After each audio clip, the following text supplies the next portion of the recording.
incredible leader. As soon as the war finished, the people turned on him a bit, because he was a relic of war, and he lost an election, something or other, and that was the result of, I suppose, somebody surviving those chaotic times, that the people no longer needed a war hero, they needed a peacemaker, and Arthur was a hero of war, and he wanted to bring peace, and as soon as he managed that, sort of not much left for him to do. He achieved effectively what he always was set out to do. Good answer. Deep. Okay, so my question is, we all know that a lot of the show was shot at Pierrefort. Where else? What are the other locations that you actually went to shoot, like all the scenes like in the forest, for example? And when you were in the forest, when you were doing all those scenes with, you know, around the campfire and all that sort of stuff, how much camaraderie went on with all that sort of, those scenes? Are you making sexual euphemistic jokes? No. I just wanted to know what shenanigans you guys got up to. We didn't have sleepovers, if that's okay. To be honest, some of the nighttime stuff was like, we did. It was a request, special request. You know, some of the nighttime stuff we shot in the studio. In fact, quite a lot of it, wasn't it? We had nighttime campfire stuff. Yeah, it was. That was shot in the studio, but we basically went through a lot of Gloucestershire, Puzzlewood, Morgan Park. Yeah. Useful, that hill that we Forest Flower. Like all these little nooks and crannies of Wales and West England that were dug out by our location manager, who's out here for the Lions tour actually. Going to games, which I'm not Going at. to games. And so we were going back there, but the fact that I feel, you know, so pleased to have been able to get there in the first place to because it was only because we were filming the show that we got there. So there's so many like you're totally romanticising the same. Do you remember we were in that bloody place with all the clothes? When we were talking about today, and we were in that horrible forest. Some of the stuff, I mean, some of the stuff was like, the camaraderie was because we all bonded together, because we hated where we were. Yeah, you literally had to stay together on it. God, I hate where we are, I love you.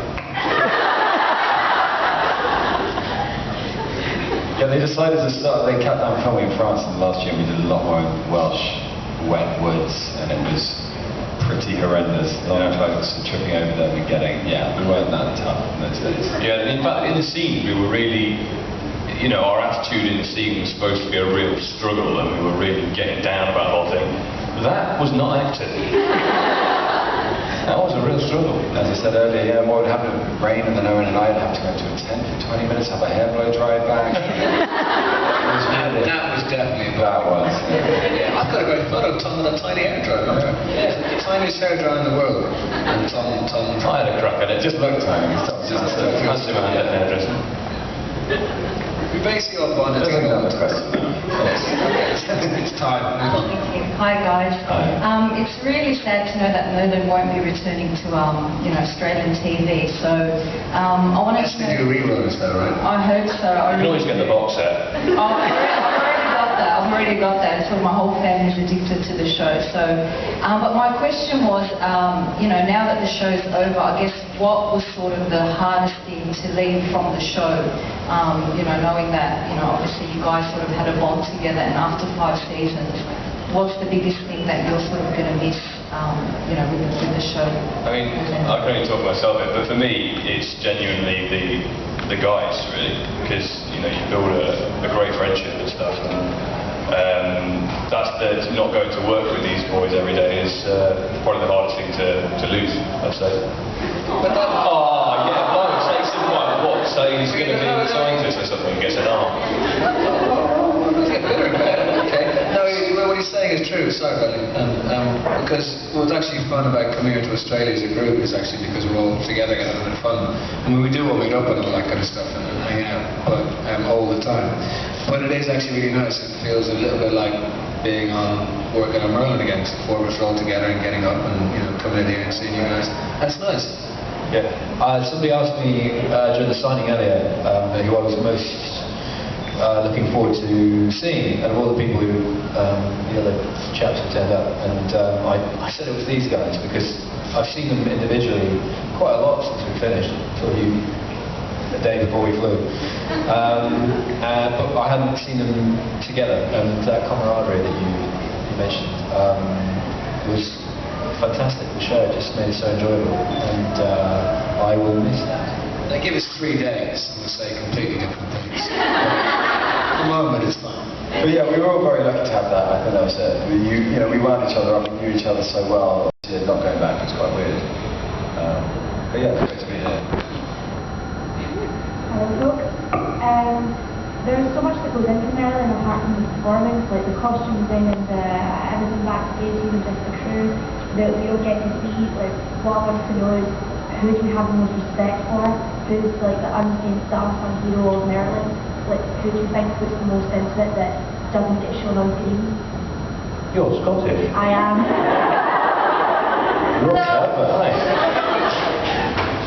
After about a year, when John and Julie and the producers had effectively trialled and married a few people, there were a few people who got dropped out of the crew because they just didn't bring the right energy. And the people who were brought in made it a terrific atmosphere to work in. And so you can't leave anybody out, other than to say that the runners sort of found themselves doing, all the donkey work and working their asses off, probably the longest hours. However, Stumpy often found himself, some people want to run, he often found himself in a costume because we needed an extra couple of bodies in a bar fight or something, and they, whisk him off to be sort of doing whatever running duties he had to do, and then they'd yell action and he'd have to run on set and to sort of be part of the scene.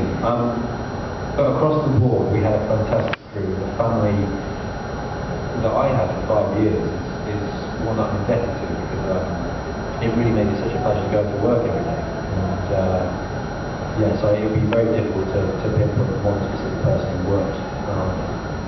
But I think you do that, when you turn up to work, the guy picks you up, and as you were saying in the morning, everyone is trying to make the show. And the caterers, everyone is, it was a family, all went out to France, and that was really useful for us, because in Cardiff, everyone was all around. But in France, everyone got to know each other, and over the years, however long we were in it, 5 years like I did before, like these guys, you did get to, we missed them as much as a lot of the other people. And we still see a lot of them, that's the great thing, and you turn up and do other jobs and they're on that, and it's such a great family that we had, genuinely. It was brilliant. I think all that stuff comes across, because part of the reason I think you guys like the show, apart from the fact that we're all brilliant, it's genuinely the fact that it comes across as a nice atmosphere, because everyone in the crew is genuinely really cool, and we all love doing it, and I think you can see that, and everyone from costumes and makeup, everything to like Brian and Jar, everyone's cool, and you kind of want to be there.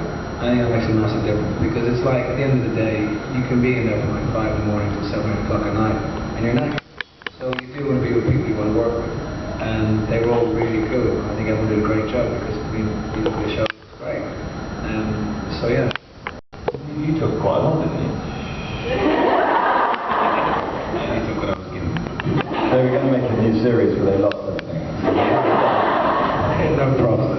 Oh, yeah, I got my cloak and my chainmail, and I'm on a flag. They wouldn't let them take the photo. What's the name? Tom also took a cake that was plastered in mud, and gave it to me as a gift to burn, because they were so phenomenally annoying to wear, and my hatred for those cakes towards them. Did you ever burn them? Yeah. No, it's still there. We're waiting for a ceremony.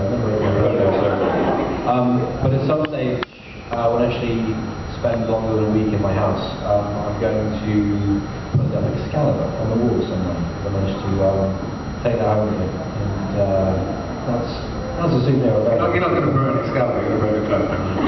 Correct. Yeah. There's a bit of front bias here going on. I'm trying to get back there. I see that. I'm sorry, because I wrote it to you. Alright, put pressure on you and make my job harder for you. I'm so sorry. Young man, you have a question? I've just been accepted into my school's drama academy. I was wondering if you had any advice. Congratulations. Well done. You can come up here. any advice? Have fun. You know, I think the most important thing about acting is because it can be really hard, like any job, but I think if you enjoy it, even when it is difficult, you approach it, you know, with the fact that you want to have fun doing it. And don't worry about getting too nervous or worried about the fact. I think when I used to start doing it, when I was your age, I wouldn't do it. I wouldn't stand on stage. Even when I was 18, I used to think everyone's up staring at me, and I hate that. And then you just kind of approach it, from my point of view, with just keep your ass out, have a bit of fun with it, you know, enjoy it. Be a sponge, take everything in, and you might actually get asked to be a sponge at some point. Which is so getting in, make mistakes, make a lot of mistakes. Do not be afraid to make a mistake and make yourself look like a fool, because that's how you learn. You make horrendous mistakes, and I went to drama school, and the times I learned the most was when I made the biggest fool out of myself in front of the entire school, and I came away so much stronger for it. So be brave, just do things that challenge you, and just go for it. Yeah, learn from other people. You know, you'll always learn, whether you're working with somebody who's not brilliant or somebody who is brilliant, or you learn things from everyone. So and enjoy it, as Eoin was saying, just make sure you always enjoy it. So there's no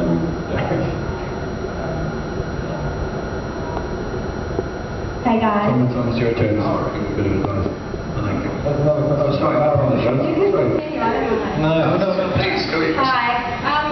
Since today I'm wearing a unitard, my question is around costumes. I want to know, besides the capes, what's your least favourite thing to wear? So I'm a Power Ranger and the helmet's a bitch. But yeah, so besides the capes, what's your least favourite? And if you could swap costumes with another character, who would it be and why? I would hate to wear a unitard. Well, I mean, you look great here, but could you imagine the four of us in unitards? My 2-year-old nephew, I just want to say, we're so excited to see you now. The other day he picked a Power Ranger. That was 2. There we go, Orphan's on. This is like, isn't it? What do you think?